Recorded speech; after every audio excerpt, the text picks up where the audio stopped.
Hi guys, welcome to Talk to Me Tuesday for Tuesday, March 3rd, 2015. This is Jennifer. I have a little special announcement today because this is my 299th Talk to Me Tuesday. I've been doing Talk to Me Tuesday since 2009. Almost every Tuesday. I've only missed a handful here and there for holidays and sickness and other things like that. But because next week is my 300th Talk to Me Tuesday, I'm going to be doing a special giveaway next week on Talk to Me Tuesday. If you comment on my 300th video next week, I will enter you to win this Sweet Skating Sue.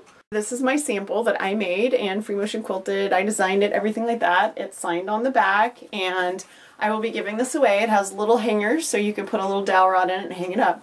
So next week, come back and watch my video, and wherever you watch it on March the 10th, wherever you watch my video, make sure you comment and tell me that you want to be entered to win. You can say whatever. I will talk more about that next week, so just make sure you come back next week. Got a couple of big things going on online today. Today is the giveaway on Fandom and Stitches for Tuesday Photos, and this is the month that we give away the awesome custom embroidered sweatshirt. Also on Fandom and Stitches, anybody that shared Project of Doom pictures of blocks that I designed, as in you made the block without any alterations, will be entered to win a pack of Harry Potter fabric. I have a collection of licensed Harry Potter fabric that a couple of really lovely people shared with me, and I am giving that away to you guys for sharing your Project of Doom blocks with the Fandom and Stitches Flickr group.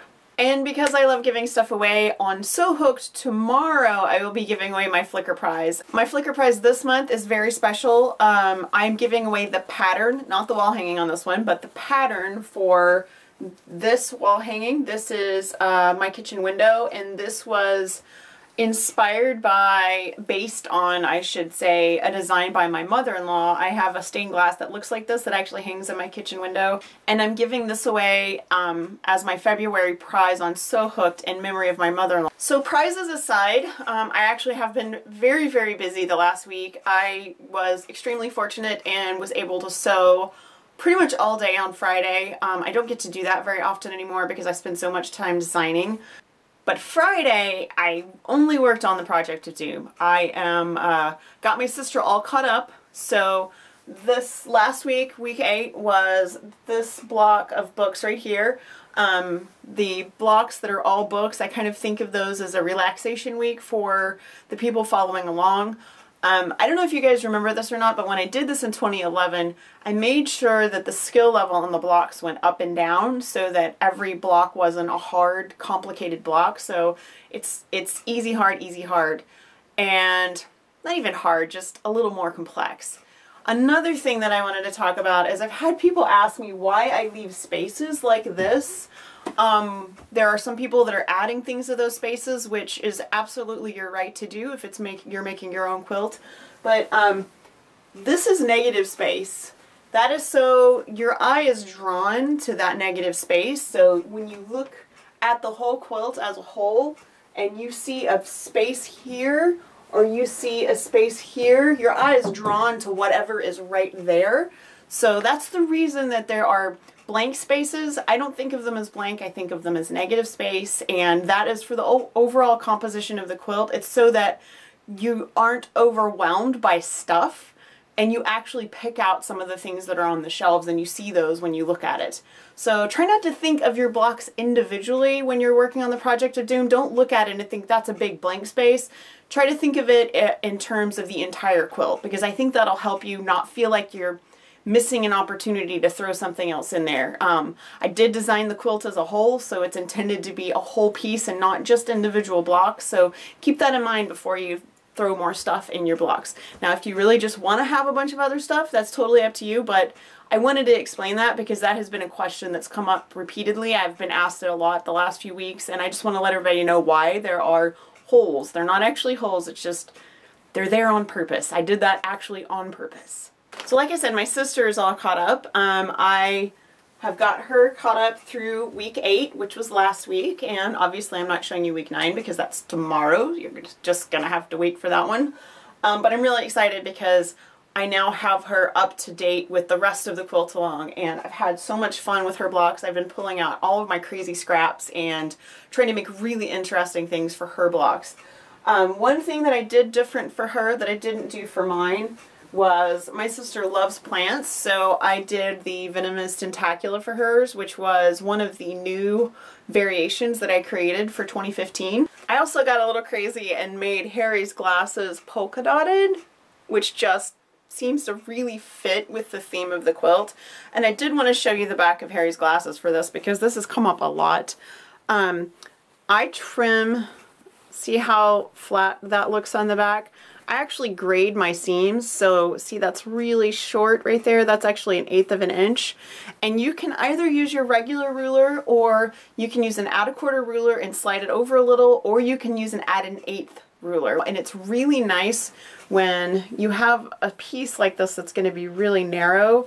You use that add an 1/8, and then you're not stitching over all of that bulk. And by bulk, I mean all the layers that are accumulated from the piecing. So it makes the back of the block much flatter, and it'll be easier to sew through when you're ready to quilt. So the other thing I've been working on is slightly overdue. Well, I guess it's not overdue. Last year when I went to retreat, we did what we called the chocolate challenge. All of the ladies in Might Be, we brought chocolate fabric to swap, and I don't remember what the amount was, but we basically all brought a yard or something like that of a variety of different fabrics, and then we split it into 5 pieces, 6 pieces, because we gave some to our host as well, and we each went home with some of everyone's chocolate fabric. And the idea was to create a project with the chocolate fabric and bring it back this year. So I've known about this since March of last year. I've had the stack of fabric since March of last year. I have drafted and tossed probably 4 ideas. It sat on my shelf all year, I stared at it all year, and I thought of something last week. So retreat is actually in 1, 2, 3 weeks, so I'm not overdue, but I'm not actually quite done, but I did get a lot done on this. So I'm just going to show you the top one because I have a whole stack of these. And this is what I'm working on. This, I think I'm going to call this Chocolate Box. This is just something that I sketched up, and I'm still working on putting it together. If you've seen this block before, let me know. I've been looking for something like this because I don't like to share patterns that already exist because someone else has already created it. But if you've seen one like this, just let me know, and I will not, I won't post this, but I will post a link to how to make it. This is actually a 14-inch block because I wanted to use as much of my fabric as I could. Hopefully this will be a quilt top in the next couple weeks. That's as far as I intend to get before retreat because there's no way I'm going to get it quilted before we go to retreat. But if I have it in a quilt top, that will be okay. Hopefully none of my bee is watching because it's supposed to be a surprise. So I'll put a little spoiler alert down at the bottom before I started talking about this. Make sure you come by Fandom and Stitches tomorrow for not only block 9, but the block 9 variation. And I like to point out that after next week, we're going to have 2 rows done, which is pretty darn exciting. Also, make sure you stop by to see if you won the prize on Fandom and Stitches today. That'll probably be a little later today because I still have to go through all of the people that shared pictures last week and get those on the website. Also, giveaway on Sew Hook tomorrow, and next week, 300th video giveaway on for my Talk to Me Tuesday. I can't believe I've been doing this so long. I started in, like I said, 2009. I think it was April or May, and I've been doing it ever since. So you guys be sure and share a video. There will be a new giveaway this month on ttmt.livejournal.com for sharing your videos. I'm going to have to look at the spreadsheet to tell you who the donor of that prize is because I don't remember, but I'll put it here. How about right here? I'll put it there. And that's only if you post your videos on ttmt.livejournal.com. That is it. I will see you guys next week. Bye. I'm going to cut that out.